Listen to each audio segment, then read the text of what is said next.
Hey guys, I'm back on popular demand and I'm back with a bang because we have another question, a mind boggling question. And the question is that we have a chess tournament. Okay, let me just make some quick notes as we go through this. So we have a chess tournament with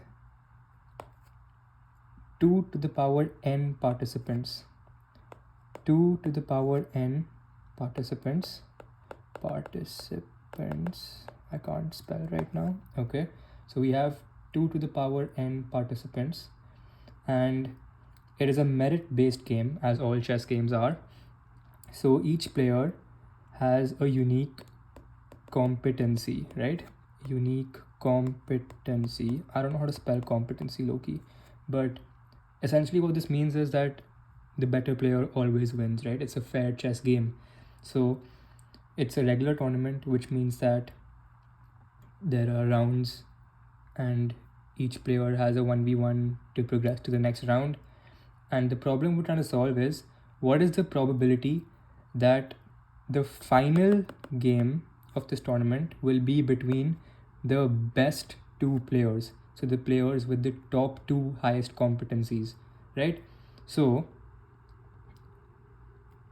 we can boil this question down to just saying that we want to find out the probability that these two players start the game from different sides of the bracket, right?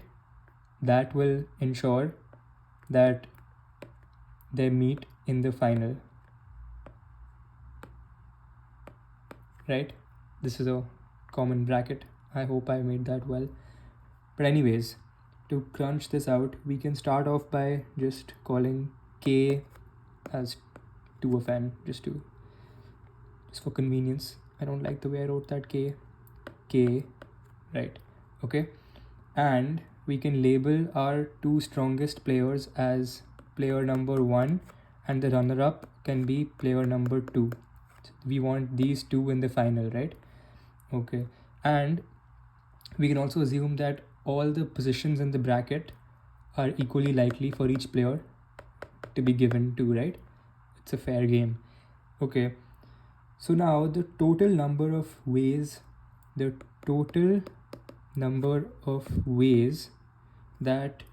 we can choose two distinct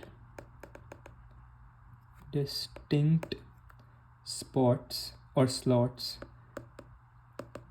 for number 1 and 2 would be k choose 2, right? The combination. So that gives us k into k minus 1 over 2. That is the formula for combination, if I'm not mistaken. And then so we have a total number of ways over here, and now so this can become our denominator of the probability, right? And now for the numerator, we want the favorable outcomes. Favorable ways is, so the favorable outcome is that one of them is in the left half of the bracket and the other is in the right half of the bracket, right? So one of them is on left and the other blah, blah, whatever. I'm not writing that shit. So essentially we're splitting all the participants into two halves, so that gives us k over 2, right?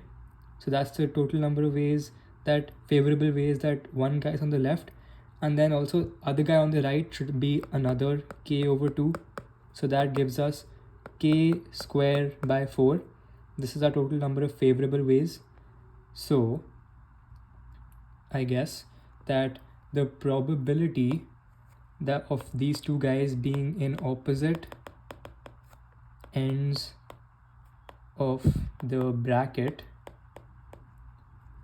is this, right? It is k over 2 into k over 2 upon k choose 2, right? And that is k squared by 4 over k times k minus 1 divided by 2. My bad. Yes, that is correct. And this will give us what the fuck is Yashovardhan Arab's boy texting me? That gives us k over 2 k minus 1, right? I hope that is correct. Yes, that is correct. Anyways, now we substitute k equals 2 to the power n, right? I hate the way I write k, man. Fuck, man. Fuck, k. So we substitute that into this, plug it in, self-plug, baby. And we get the final answer to be 2 to the power n minus 1 upon 2 to the power n minus 1. That is the probability of the two best players facing each other in the final of the chess tournament.